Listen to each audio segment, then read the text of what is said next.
And we start with a hair-raising account of a young mother's heroin overdose with her 3-year-old in the back seat. Tonight, a witness is telling 9 on Your Side for the first time what made the difference between life and death, and it wasn't just Narcan. 9 on Your Side anchor Julie O'Neill has new information you'll hear only on 9 on Your Side. She's live from the scene in Bond Hill. Julie?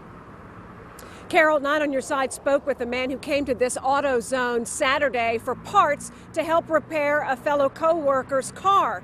As he left, he feels God put him on the path to help someone else. A woman apparently celebrating her birthday, now in a life and death situation with her preschooler in the back seat.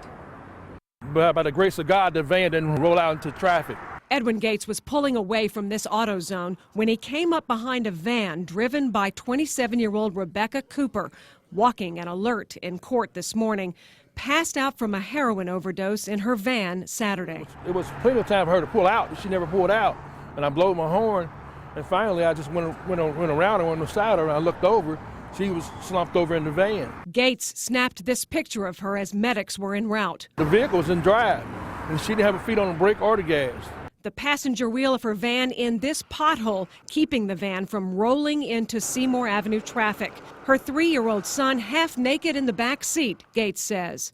Opened the door and checked for a pulse. She had a real low pulse, and I put the vehicle in a park and turned the ignition off.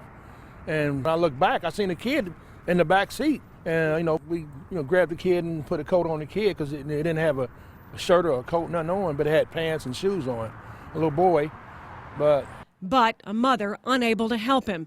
Now she can't see him, per the judge's order. Her attorney says her father is caring for the child and looking into more treatment for her. Thank you, Your Honor. She utters a quick thank you and sighs as she heads to jail. It could be worse. She could have been dead, and the kid could have been dead, too. I mean, some people just don't listen. I mean, it's a serious problem.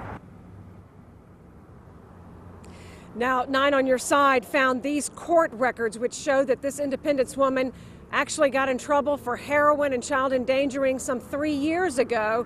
The child endangering charges later dropped. Her father tells us she got clean for at least a year and a half and then more recently got sucked back into heroin by a friend.